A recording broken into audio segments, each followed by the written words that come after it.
Hello, Africa and the world. You're welcome to this newest edition of Talking Points on your #1 Pan-African channel for you, Media Africa.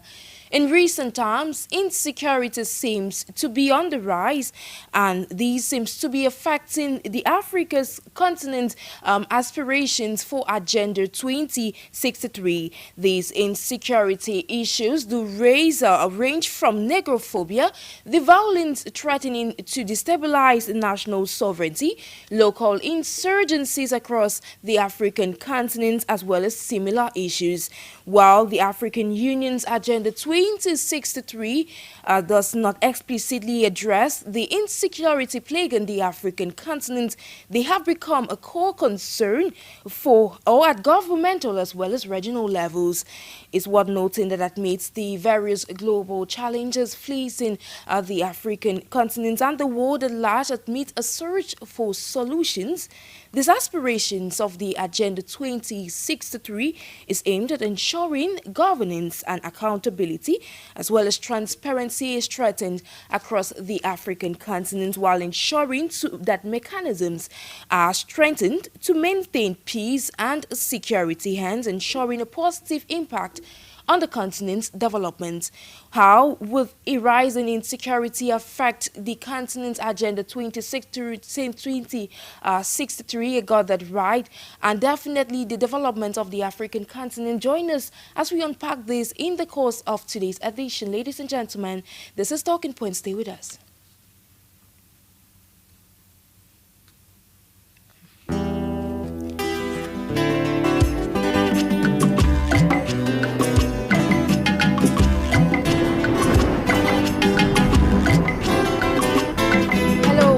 And the world, thank you immensely for joining us on this first dose of Talking Points. Like we mentioned today, we are discussing something else, and we're discussing the impact of rising insecurity on the Africa's Agenda 2063. This comes at a time when the continent is on a crossroad to say actualizing or actually getting into its future. It's worth noting that before we uncover our panel for today, this comes amidst the several challenges plaguing the African continent. We've seen countries in recent times like the Democratic Republic of Congo reeling from an escalating conflict in the eastern part of the country. We've equally seen Sudan, and we've equally seen Libya in recent times being plagued by the political instability in the various parts of Africa.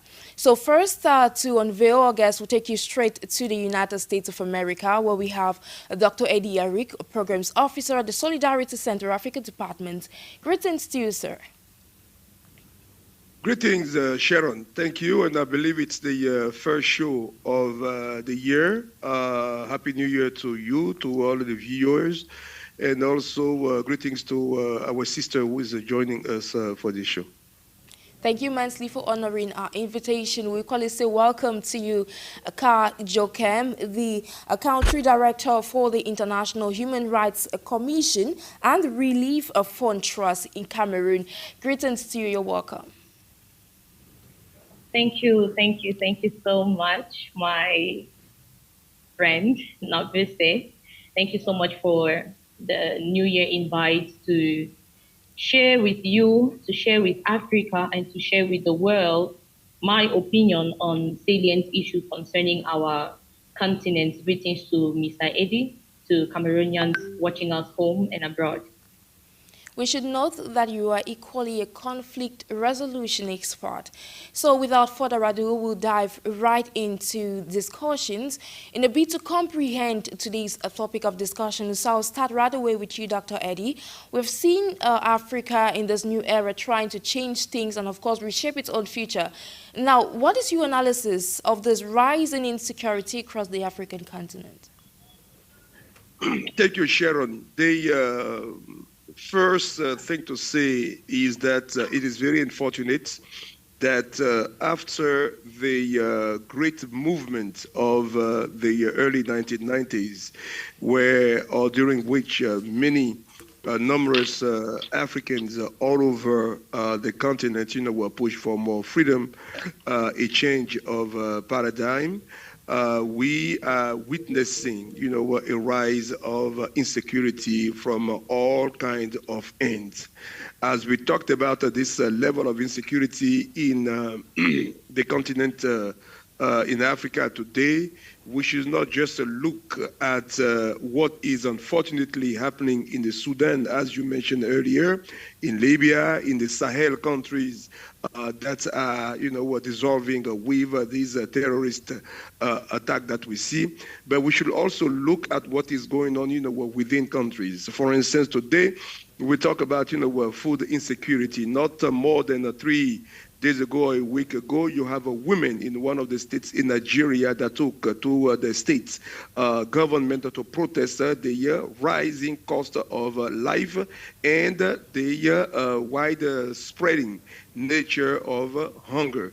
In countries where you have a land, it continues to be very impossible to understand that food insecurity is a problem. Other things that also poses a threat to this population, regardless of all the protocols that have been signed between the African countries and also within the different regional blocks to facilitate the free movement of people.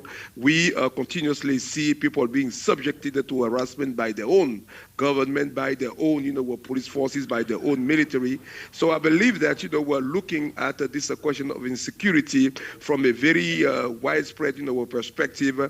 We wonder if the aspiration number 4, I believe, under the African Union Agenda 2063 is really being fulfilled. There is a lot of setbacks, and very unfortunately, we also see that guns that were supposed to be silenced by 2020 are really not being silenced. Is we witness what is happening in the DRC as of now, with the tensions flaring up again, in the Goma region. Sharon, this is what I want to say. At first analysis, it is very unfortunate that efforts being made in the early 1990s have crumbled, which means again that the effort to stabilize our respective countries, the efforts to bring peace and prosperity and bring African people, workers and women on the path of prosperity is not actually being fulfilled at this point. Thank you immensely, Dr. Eddie, for the brilliant introduction. Now over to you, JOKEM. Now you've listened to the contribution of Dr. Eddie Eric. Now he did cite there are a lot of factors that trigger the rise in insecurity across the African continent. And some of these, it's because we had lapses in the silencing the guns of 2020, which up to now, it's the effects which we're seeing in countries like Sudan, the Democratic Republic of Congo, and Libya, and you may name it. And now, what's your own opinion of this rise in insecurity across Africa? My own opinion of the rising insecurity issues in Africa, I will start by saying that security is fundamental and really very essential for the survival and flourishing of any society. It involves the protection of individuals, communities, and nations against dangers and attacks of every sort. Security is so important that every government spends a substantial part of its money on the provision of security for its citizens. Many African countries, however, face security issues on a daily basis all over Africa. Now, some of the challenges include Islamist militancy by groups like the Al-Shabaab, the Boko Haram, sociopolitical trafficking, gender-based violence, cyber crimes. Now, it is important that we note, in as much as we identify the things that are happening, the insecurities in Africa, for us to do a proper analysis of why this insecurity, it's important that we look at the causes of these insecurities in Africa. And for the causes, I was able to take down a few points, such as weak institutions, corruption, poverty, marginalization, which are some of the root causes of insecurity in Africa. The state of insecurity in African nations actually do call for deep concern and concerted efforts to stem the tide. Moreover, because insecurity anywhere is a threat to security everywhere, we need to note that the terrorism across the continent has led to mass displacement of families and individuals. Insecurity of lives and properties has reached an alarming level in places like Congo, Cameroon, Nigeria, like Dr. Eddie earlier mentioned, Somalia, South Africa, Sudan, Algeria, all the Sahel countries. And it is sad to think that the African Union has failed, is failing, they are failing a lot when it comes to respecting their agenda, the protocols and everything. 2020 is long gone. We are in 2024. We talked about silencing the guns, but it seems like the guns are being used more and more as the days go by. And is this really the Africa we want? That is a big question on my mind. Is this really the Africa we want? An Africa where mothers and children cannot, move around the streets of their countries peacefully? An Africa where the sons of the soil cannot go around peacefully, where we are hungry, whereas we are in a land graced with fertility. An Africa where we cannot sleep with our eyes completely closed because the rattling sounds of gunshots saturate the atmosphere. Is this the Africa we want? I think in subsequent questions that we will be answering, we are definitely going to look more into these details. Thank you, Sharon. Absolutely. Now, Dr. Eddie, you listened to JOKEM. She says that there are several factors, and she went ahead to citing these factors. Now, in your opinion, what are some of the factors that are actually derailing the continent's Agenda 2063? Well, Sharon, number one is the internal instabilities within the respective African countries that constitute a first roadblock toward the full integration of the continents. And here, when we talk about integration, it is both, in the vision of having an African continent where the freedom of movement, where for people, right, is more pronounced than the freedom of movement of goods. One of the second obstacle, as I say, to decipher that very quickly, when you have today a country such as Senegal, where the constitution is being trodden upon by a head of state or a president that is unilaterally deciding to postpone the election, we see what we see in the streets today. It may not be one country attacking another, but it is right there, the establishment within the same country that is threatening the life and the existence. This kind of political instability within a single country is the first step toward blocking the capacity to have a West African Union, for instance, the ECOWAS, being more solid in promoting peace, in promoting democracy, as we say, and even in promoting economic, integration, which is another big step. The second factor, even when we talk about the free movement of people in there, well, our regional blocks, have not yet fully established that, Sharon. Why do I say so? Look at how difficult it is for people to travel, from one country to another, even though those countries are bordering, each other. Look at how difficult it is for traders, right, to do cross borders, businesses, knowing that, in Africa, most of our workers, operate in what we call the informal labor sector economy. Another factor that I do see in here is, of course, our sister JOKEM, mentioned that earlier. It is the weakness of the regional blocs. As we talk about the African Union with its vision, let us not forget that another step below the African Union are the regional blocks that what we have. It can be the East African Community, it can be the ECOWAS, it can be the Southern African Development Community, SADC, and many others that are around. Those blocks are not just political blocks, they are also economic blocks. They're not just economic blocks, they are also political blocks. Understanding that in the early 1990s, it was clear that development will mean that Africa needs to master. Another factor, Sharon, is the fact that regardless of what we are saying, there is the fact that the African on the African continent, we actually do not have a clear mastery of what we call the capacity of a fire. Our armies are weak. And that weakness is not just in terms of how they're trained, the number, the equipment that they have, but also in the sense of their patriotism in understanding what is this that what their role is. It is not for the military or the uniformed people with or armed uniformed people to take control, but it's for civilian regime. And this is what I think what is lacking also and constituting another obstacle. And I'm going to end that answer by saying that there is a need to cultivate.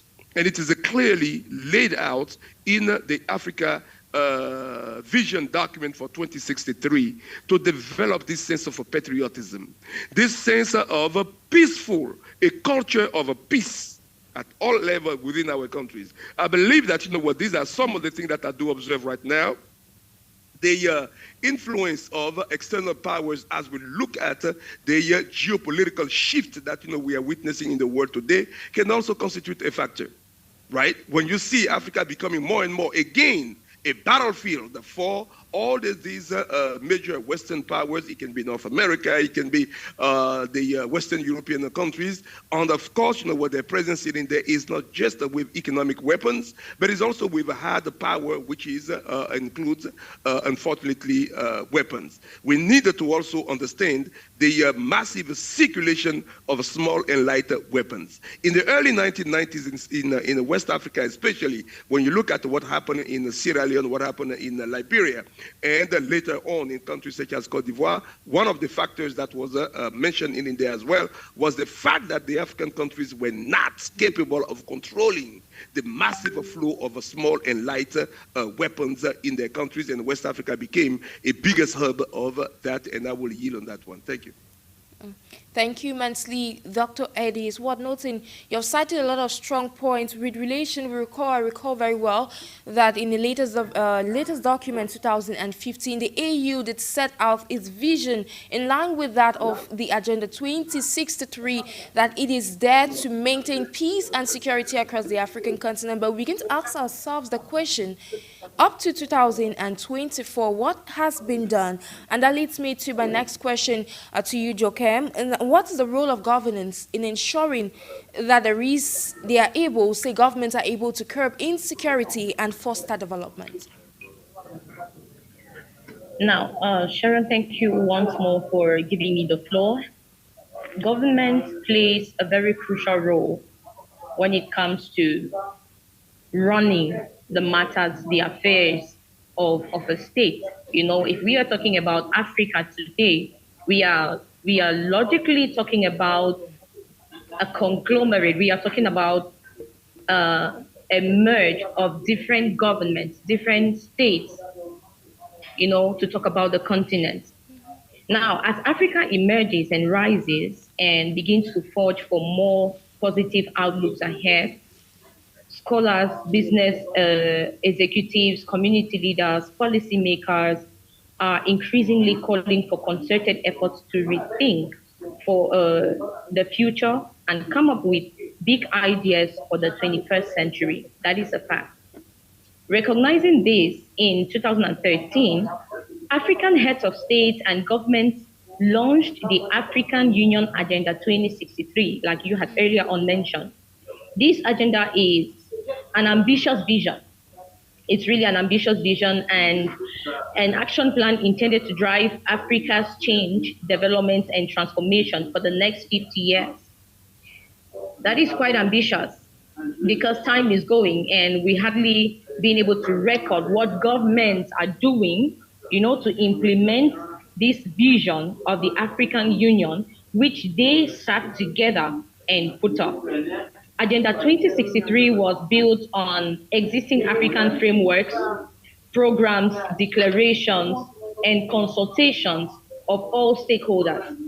Notwithstanding, this agenda faces several challenges which can limit its manifestation, such as underdeveloped infrastructures, poverty, lack of finances, rapidly growing unskilled population that will deliver benefits, low quality education, lack of patriotism, like Dr. Eddie mentioned, and the dominance of colonial powers in Africa.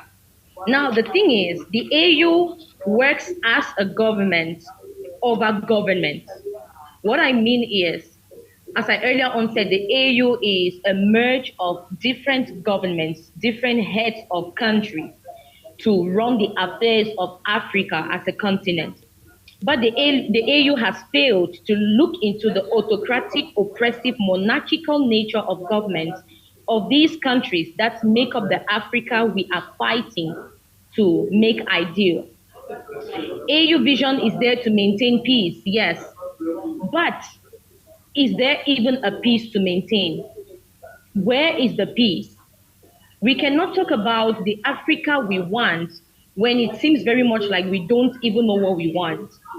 We cannot say it is our Africa, yet we let colonial masters come in, set the rules for us, set the pace for us, tell us what to do, tell us how to run our issues in our countries, in our continent.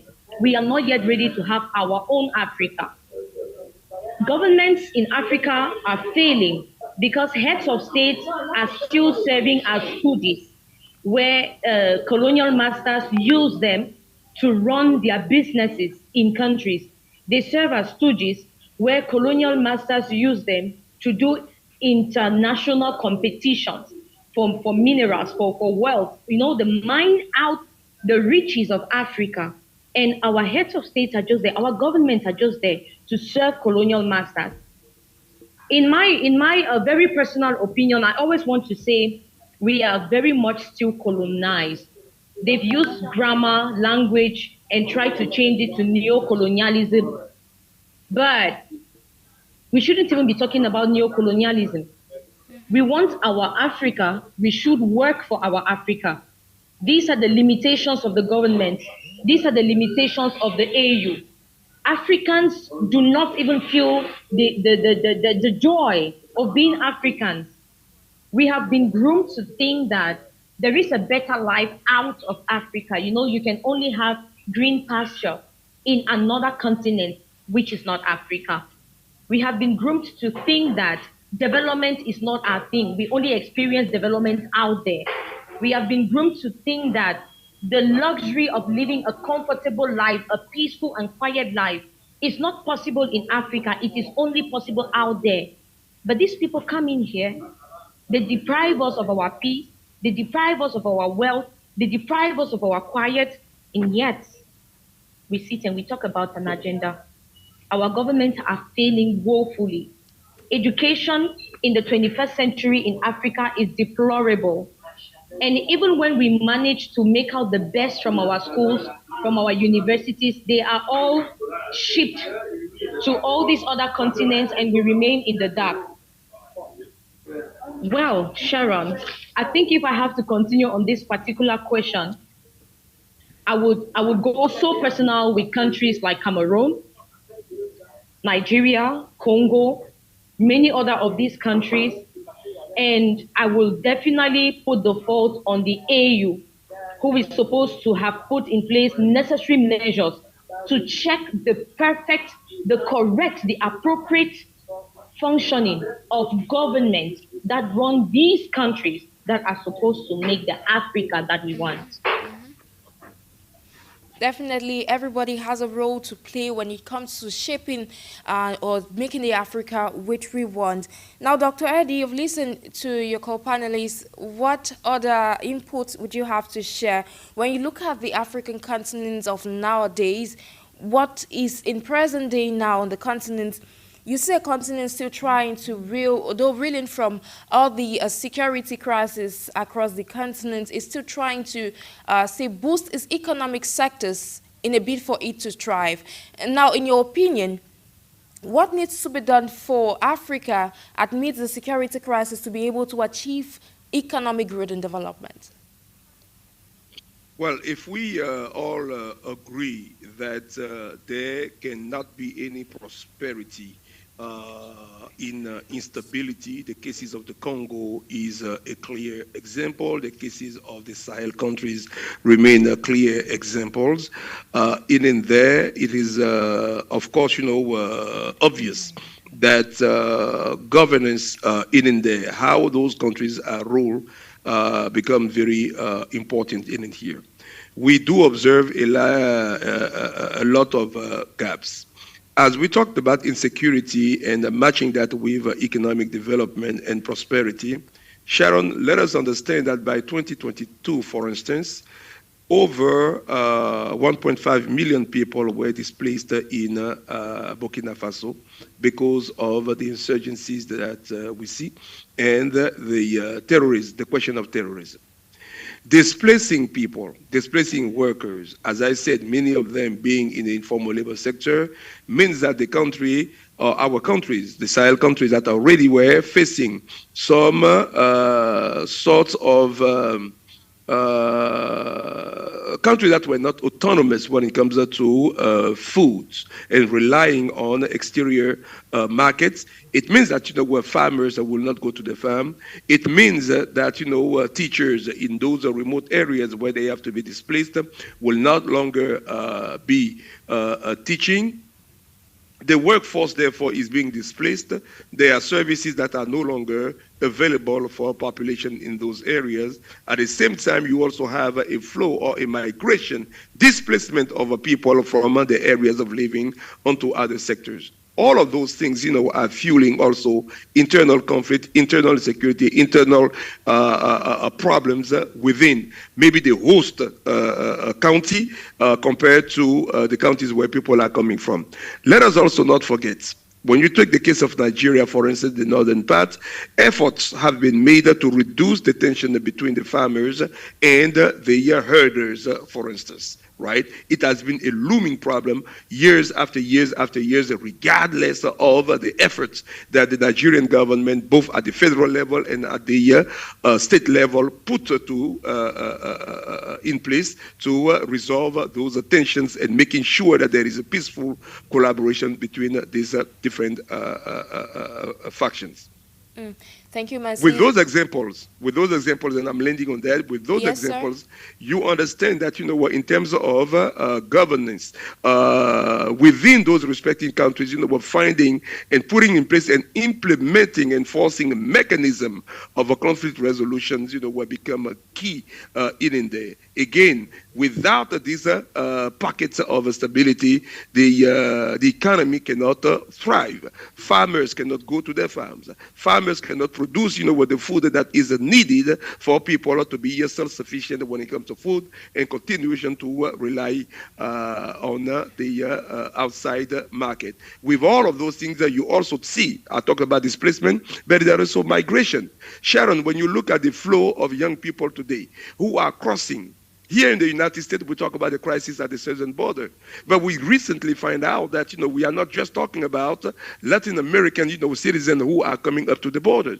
We are talking about the West Africans that are also following these migration corridors. What makes them live in such a dramatic situation? What makes people, who across the Atlantic Ocean, the Mediterranean, to migrate or immigrate, in Europe, for instance, is because of this pocket of instability that we have. It can be economic instability, economic insecurity. It can be also social insecurity when people do not have the ability to take care of themselves. So let's look at the spectrum of insecurity in a very broad sense of the term in there. When people are facing, wrath or repression from their own government, that is a form of repression as well. When people cannot have a social security, social protection, this is also a form of insecurity that is in the possibility or the capability of African government to resolve internally. And I believe that,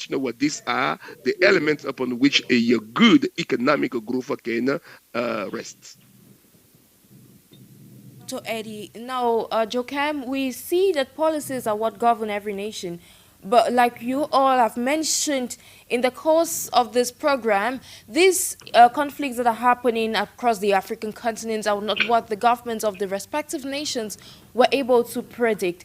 But then the world is a global village, and of course, Africa is trying to reshape its economic and developmental trajectory. But then in relying to that, what do you think Africa needs to do, and what, at the level of the respective nations, how can they address the problem of insecurity? At the level of respective nations, we cannot address the problem of insecurity. Like you rightly said, we've done so from the start of this program. We cannot address the problem of insecurity in Africa without underlining salient barriers. And these barriers greatly affect the economy of Africa. Now, before we look at what we need to do, it's important for us to look at how this insecurity is affecting Africa economically. We've talked about poor infrastructures at the start. We've talked about unreliable power, poor governance, low agricultural productivity. We've talked about lack of market competitiveness. The fact is, when there is insecurity, lives are lost, thus depleting the population. And when the population is depleted, business is in comatose. When business is in comatose, investments are nosediving. There is a lot of exodus from countries in Africa, which means there is also a lot of exodus from Africa as a continent to other countries, to other continents. And the populace is constantly in fear.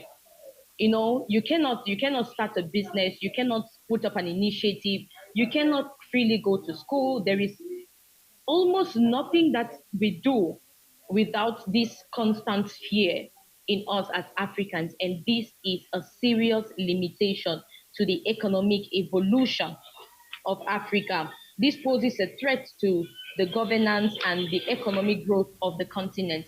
Now, what are the governments supposed to do to ensure that we can try to remedy the economic problem in Africa? The first thing, or one of the first things that governments need to do is to revisit, to revise, to review, to reevaluate, reanalyze their government policies, their governance, their structures. How do they actually rule their countries? And every president, every government, every citizen should be able to ask themselves, is this the Africa we want? This is a very important question that every patriot, every real African should ask themselves. If this is the Africa we want, then we do not need this discussion. But if truly this is not yet the Africa we want, then we need to go back to the drawing board, evaluate our structures. Is it autocracy? There is no way autocracy will take us to the Africa we want. There is no way monarchies will take us to the Africa we want. There is no way governance that apartheid will take us to the Africa we want. There is no way that we can be existing in the 21st century and our educational system is still so remote and backwards, and we think that economically we are going to evolve with the rest of the world. So we need to look at the educational system in Africa. We need to look at the judiciary in Africa. We need to look at governance policies in Africa. We need to look at the health sector in Africa. We need to look at import and export. Every single domain in Africa has to be revised. And most especially, we need to revisit the idea of accommodating ex-colonial masters and new colonial masters in Africa. If we are able to sit as the Africans that we are and look into all these points detailedly, concretely, and carefully, especially, I repeat again, especially the presence of ex-colonial masters and new colonial masters in Africa, then we would have done a great job dealing with the economic challenges that we face in Africa as a result of insecurities. Because all these points that we have listed are actually the reasons for the insecurity. They are the cause of the insecurity. Why will a country have infighting going on and some other foreigner, some other colonial master is there instigating the conflict to continue, instigating armed groups, or we call them the rebel groups, to push on with the infighting, to push on with the crisis, to push on with the war, while their own country is at peace. While we kill ourselves, they're taking over our wealth. While we destroy ourselves, they are extracting our best brains and minds and taking them to develop their own countries further and further and further. While we remain in the cleavages and they claim it's normal and good to remain in nature, I do not have a problem with staying in nature, but is this how we want to stay in the natural environment? Is this what it is? Why should we be taught that it's important to keep our environment natural, and at the same time we are called primitive? Our governments need to sit up. The AU in particular, when we talk about Africa, we will not sideline the AU. The AU needs to sit up and look again in extra-African relations, the relationships that we entertain as Africans with non-Africans. What do they bring to us? But evaluate most particularly, what are they taking away from us? Because it is our economy. All what they're taking from us is our economy. The brains they take, they're taking away our wealth. Every single thing that they carry out of Africa is a significant reduction on the wealth of Africa. Exactly, JOKEM. Like we mentioned in our preamble, this is not just a continental problem, but it does affect equally at the various sub-regions. Now, Dr. Eddie, we've acknowledged the fact that insecurity has a toll on the development of the African continent, but in terms of regional stability, like I just mentioned, it's not just a governmental problem, but a regional problem. Now, how does this impact a regional stability? Well, what is happening in the Sahel countries, Burkina Faso, Mali, Niger, Chad, has led to a displacement of populations. This displacement can be seen, of course, internally, but also a cross-border displacements. Currently, if you take the case of d'Ivoire, for instance, there is I will say, an import, if you want, of this so-called terrorist, terroristic attack to the coastal countries. You talk about Cote d'Ivoire, you talk about Ghana, you talk about, Togo, that have also witnessed, experienced, and seen, cases of terrorist, attacks in their respective countries.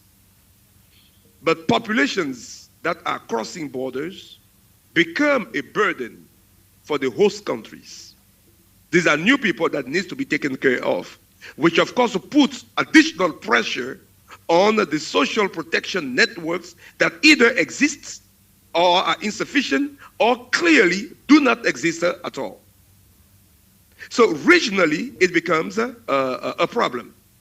When years ago, Liberia descended in a shambles with the civil war that broke out, in the early 1990s, and went on for about 23 years, the refugees or the Liberian citizens found refuge in numerous African countries, starting with Cote d'Ivoire, Guinea, Ghana, or the nets of, there again, you understand why economic and regional and political blocs, such as the Economic Community of West African States, the East African community change, the ECOWAS is supposed to intervene. Unfortunately, what we have witnessed and what we have seen lately, even at the African Union level, is this a kind of unequal intervention or unequal reading of a political crisis that happen within respective countries. The latest example that I will take and be quiet on this question is what is happening in Senegal. Whereas as of last year, as soon as there was a coup in Niger, Nigeria, for instance, that is chairing the ECOWAS today, President Tinubu threatened clearly military intervention to restore the ousted the president. Today in Senegal, with what is happening, we do not hear the ECOWAS threatening to impose the sanctions on Senegal as it did on Mali, on Burkina Faso, on Niger, and threatening to bring a military force in there to force the government to have elections. This kind of discrepancy in the ECOWAS dealing have led to what? Some sort of distrust that people have today in the institution. No wonder why the decision of Mali, Burkina Faso, and Niger to withdraw from the ECOWAS has garnered support from their own or a large chunk of their own population. So with all these examples, it was my way of answering your question to say, yes, the question of insecurity we are dealing with is not the matter.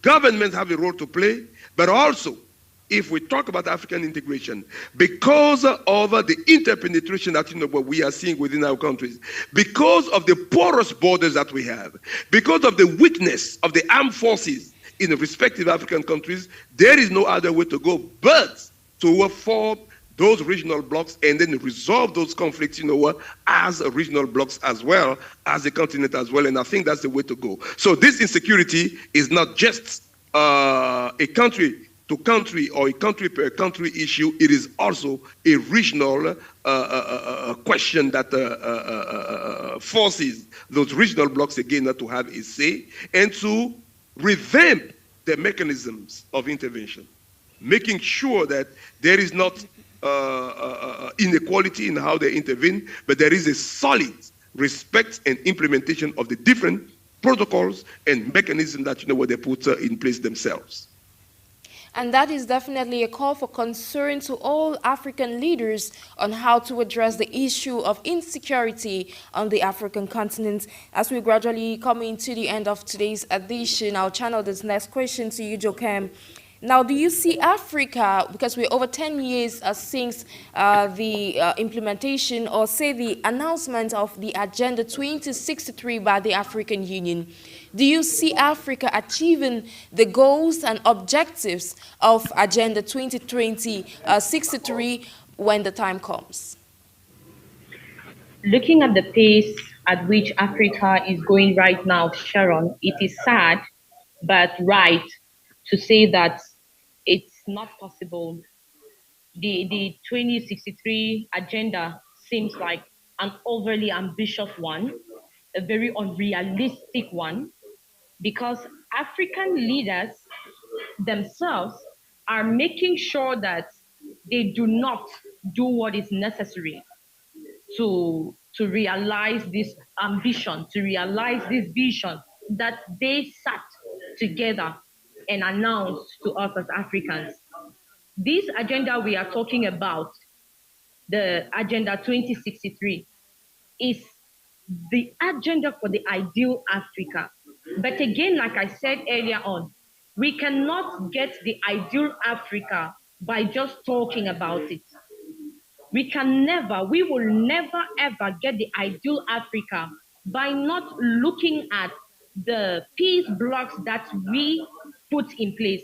We cannot get the ideal Africa by not refurbishing our government, by not taking again another look into our governance policies.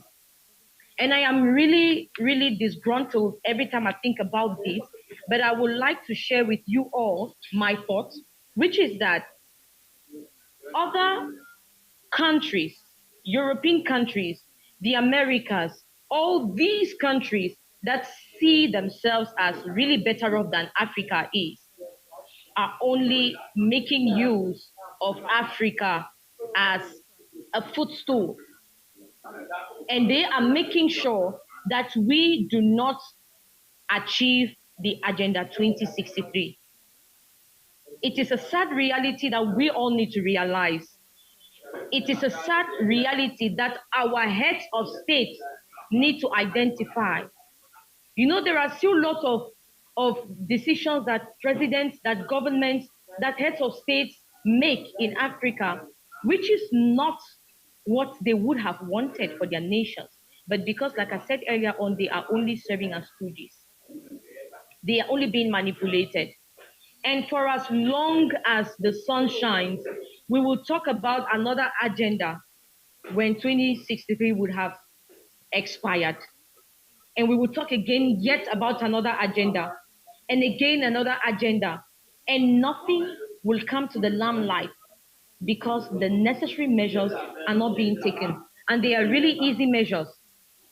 These necessary measures are just that our governments should be governments enough to run the affairs of their countries. Our AU should be strong enough to run the affairs of Africa indiscriminately. Do you think that when Nigeria takes upon themselves to sign and to make a decree, you know, to send their troops in protection of Niger and all of that, do you think it is really Nigeria? Don't you think that it could be some invisible colonial master hand telling them that you need to secure this area, whereas in reality they are securing it for themselves? Dr. Eddie mentioned Senegal. I will mention Cameroon because, again, as a human rights activist, no crisis is too small to be looked into. And if the structures are too small to handle all the turbulences that are happening in Africa, let's expand the number. Why not? The objective is to maintain peace. So we should be doing everything we can to make sure there is peace in Africa. We do not need to wait until the number of killings have reached a certain quota and then we declare, oh, this has been a genocide before something is done. A genocide starts with the slaughter of one before it gets to that number. And every life matters, because that one life that is lost could just be the head of state of that country, could just be one of the board members of the AU. We cannot underrate the little crisis, like you call them, some is a crisis, and then this one is a conflict, and now it has graduated to a war. Do we need to wait for it to get to a war before we start seeking solutions? This is my question to African leaders and to Africans as a whole. Do we need to wait till it escalates and gets out of hands, you know, and it is everywhere on foreign news? It is everywhere on, where by foreign news, I mean news which is not African, before we can start doing something about it. We do not always wait, we don't always need to wait for foreigners to tell us what to do. If it is our Africa, we should take responsibility for our continent.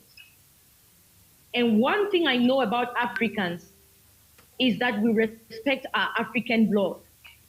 So when you see what is happening in the Congo, when you see what is happening in the Sahel countries, when you see what is happening in Central Africa, it doesn't matter the magnitude by your textual definitions. What matters is that lives are important. Lives need to be protected. What matters is that Africa is languishing in underdevelopment and poverty, whereas she is the richest with minerals. What matters is that Africa has been rocked to the mud for decades, for centuries, for as many years as we cannot even count. Yet we keep tolerating it. What matters is that we are valuable, we are wealthy, we are warriors, we are made of royalty. Yet we allow intruders and outsiders to treat us like slaves. They still treat us like the lower class in our own continent, and we do nothing about it. Africa, AU, if we continue like this, then Agenda 2063 will be something that was just written on papers and it will never see the light of the day. Definitely a call for consciousness to all African leaders. Thank you, JOKEM, for that contribution. Now, to wrap up with you, Dr. Eddie Eric, now in your opinion, what's the way forward? Listen, I'm going to end on the happier and more hopeful notes, not pushing back against the consciousness or awareness raising that our sister sent out to all of the leaders and African people. But I want to say this, that from my perspective, which has always been Afro-optimism, which does not, what negates the problem or obliterate, what the problems that, what we have on the continent today. Sharon, when you look, or we look at the number of civil society actors today, like you, with the media, like our sister JOKEM, who is working as a human rights activist and for the good of people. When we look at the number of people in the informal labor sectors, women, street vendors, domestic workers who are hoping every single day. I traveled, in for work, in different African countries lately. But any time I do travel to Liberia, Nigeria, Kenya, the Gambia recently, the thing that impresses me the most is the resiliency that you see in people, and I would say the ordinary citizens. Wherever you talked about poverty, you will see women selling with the hope that tomorrow will be better, with the hope that tomorrow will be greater for the children, with the hope that tomorrow there will be food if there is no food today. Even those people who are trading upon, let's say, abject poverty, and the people who are trafficked into prostitution or in any kind of human trafficking that we have, the hope is that, what tomorrow will be better. When you look at the statistics that shows that in the next 20 to 25 years, the youngest people or Africa will have the 40% of the young people, and therefore of the able bodies capable of working, which is triggering the rush that we see nowadays. There is hope. When you look at the number of startups today, with the spread of the digital platform work and young people trying to avoid migration or immigration, but at the same time creating jobs in their countries, pushing more and more their government, even if sometimes it is inaudible, but it is present. When, as the sister JOKEM said, you hear and you see those are young Pan-Africans today pushing against military presence in their countries, asking the government to request the French military to leave their country, whether it is in Mali, Niger, and other countries, all of those things for me indicate hope. That agenda 2063 is possible. However, why agenda 2063? Maybe it's because the path or the road to achieve that, Africa that where we want can be long and difficult depending on where we came from. But I want to echo what the former Minister of Foreign Affairs of Senegal, Cheikh Tidiane Gadio, said regarding that. Why are we setting agenda 2063 instead of setting agenda maybe 2024, 2010, 2034, 2044, etc., so that we measure what we do in our lifetime. I will end with this quote that I got from a Nigerian official that I met in one of the conferences that I attended. He said this, that, as we are thinking and making plans and sitting around the table, at whatever level, we should think of people who, number one, are not around the table. They're not around the table because they're not born yet. They're not around the table because they don't have the ability to be around the table. They're not around the table because they are excluded. In those categories, you find people with disability. You find people with women who are excluded or are marginalized. You find people who are just poor. Or you have people who belong to certain ethnic groups that are excluded for certain politics or governance issues in there. When you think of all of those people, you come up with some sort of thing about what you leave in terms of legacy. And when I look at all of those things, Sharon, I want to end on this good note and hopeful note that an Africa that we want that is free of conflict that we see today is possible if the civil society actors remobilize, revive their energies to put more and more pressure on the government and more pressure also on the regional blocs that we have. It is not excluded to lead an advocacy work or advocacy campaign at the ECOWAS, at the ECA,